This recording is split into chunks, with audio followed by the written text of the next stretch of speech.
गुलाम जान दाजी के हुक्म पर आशिक अली का जनाजा ले जाता है और रात के वक्त इनकी आखिरी रसूमात अदा करवा देता है। इसके बाद वो इन्हें दफना कर वापस आता है तो सुंदरी बिल्कुल टूट चुकी होती है। वो रोते हुए गुलाम से कहती है, गुलाम अब इस दुनिया में मेरा कोई नहीं रहा, मैं इस पूरी दुनिया में बिल्कुल अकेली हो गई हूँ। इस पर गुलाम सुंदरी को हौसला देता है और कहता है, घबराओ नहीं, मैं हूँ ना। आशिक अली ने आखिरी वसीयत यही की थी कि मैं तुम्हारा ख्याल रखूँगा और मैं ज़रूर तुम्हारा ख्याल रखूँगा। गुलाम की ये अच्छाई और अपनापन देखकर सुंदरी के दिल में भी गुलाम के लिए एक एहसास पैदा हो जाता है।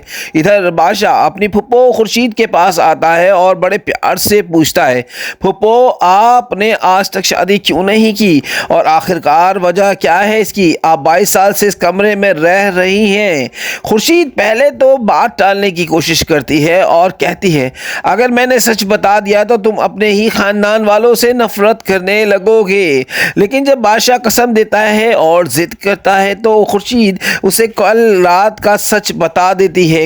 वो कहती है, मैं पढ़ाई के लिए कराची गई थी, वहाँ मुझे आशिक अली पसंद आ गए थे, हम दोनों बहुत खुश थे, हमारा बच्चा भी होने वाला था। लेकिन उसी रात मुझे नहीं मालूम क्या हुआ, जब मुझे होश आया तो जहांदाद भाई आए थे, उन्होंने कहा था तुम्हारा बच्चा मर चुका है और आशिक अली तुम्हें तलाक देकर जा चुका है।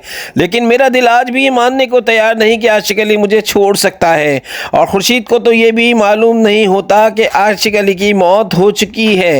ये सब सुनकर बादशाह का खून खौल उठता है। वो वादा करता है, फुप्पो मैं इन दोनों को ढूंढ कर निकालूंगा। इसके बाद बादशाह वहां से चला जाता है। इधर जहांदाद दाजी कह रहे होते हैं, तुम्हें पता है आज गुलाम इस लड़की को लेकर आया था जिसके बाप से हमने 22 साल पहले जबरदस्ती खुर्शीद की तलाक करवाई थी। अगर ये राज खुल गया तो हम बर्बाद हो जाएंगे। दूसरी तरफ सुंदरी रात को गुलाम को फ़ोन करती है और बताती है, गुलाम रात को कुछ लोग आए थे, सारा सामान लूट कर ले गए, मुझे बहुत डर लग रहा है, तुम मुझे अपने घर ले चलो।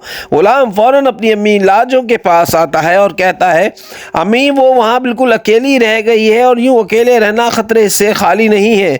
दूसरी तरफ जहांदाद को इस बात की खबर मिल जाती है कि वो लाजों के क्वार्टर में आकर इसे धमकी देता है, अगर तुमने आशिक अली की हकीकत गुलाम को बताई तो इसके बाद तुम्हारा बेटा जान से जाएगा। डर के मारे लाजो कांप जाती है और गुलाम से झूठ बोलती है, तुम सुंदरी से निकाह कर लो वरना जहांदाद सुंदरी की जान ले लेगा। मजबूरी के आलम में गुलाम और सुंदरी एक दूसरे से निकाह कर लेते हैं। इसके बाद एक दिन बादशाह सुंदरी को ढूंढते हुए कराची पहुंचता है। इत्तेफाक से इसे सुंदरी नजर आ जाती है। वो खुशी से पागल हो जाता है और इसके पास जाता है, जेब से इसकी अम्मी के पायल निकालता है और इसे दे देता है। सुंदरी बहुत हैरान हो जाती है और कहती है, तुमने अब तक इसे संभाल कर रखा हुआ है, मुझे तो लगा तुम्हें इस मामूली सी पायल का ख्याल भी नहीं होगा। फिर सुंदरी अपनी अम्मी के पायल लेकर वहां से जाने लगती है। बादशाह गाड़ी से उतरता है और इसका रास्ता रोक लेता है, मेरे साथ गाड़ी में बैठो। सुंदरी इनकार कर देती है और वहां से जाने लगती है। बादशाह जबरदस्ती सुंदरी को पकड़कर अपनी गाड़ी में बिठा लेता है और इसे अपने घर में यानी अपनी हवेली सुंदर घर ले आता है। ये खबर दाजी को मिल जाती है कि बादशाह किसी लड़की को उठा कर ले आया है। ये सुनकर इनके होश उड़ जाते हैं। वो कहते हैं, तुम एक मिनिस्टर हो, अगर ये खबर किसी को मिल गई तो। इधर गुलाम जब सुंदरी के घर पहुंचता है तो इसे सुंदरी कहीं नजर नहीं आती। घर में सामान बिखरा पड़ा होता है। वो पागलों की तरह इसे ढूंढने लगता है लेकिन सुंदरी कहीं नहीं मिलती। लाजो इसे फ़ोन करती है और बताती है, बेटा बहुत बड़ा हादसा हो गया है, बादशाह सुंदरी को हवेली ले आया है। खुर्शीद को भी हकीकत मालूम हो जाती है कि जहांदाद ने इसकी ज़बरदस्ती तलाक करवाई थी और इसकी बेटी को इसने दूर किया था। अब दोस्तों इतनी सारी हकीकत जानने के बाद खुर्शीद क्या फ़ैसला करेगी? क्या वो बादशाह के चुंगल से अपनी बेटी को बचा पाएगी और क्या गुलाम आकर बादशाह से दो दो हाथ करेगा? आने वाली किस्त और भी ज़्यादा दिलचस्प होने वाली है।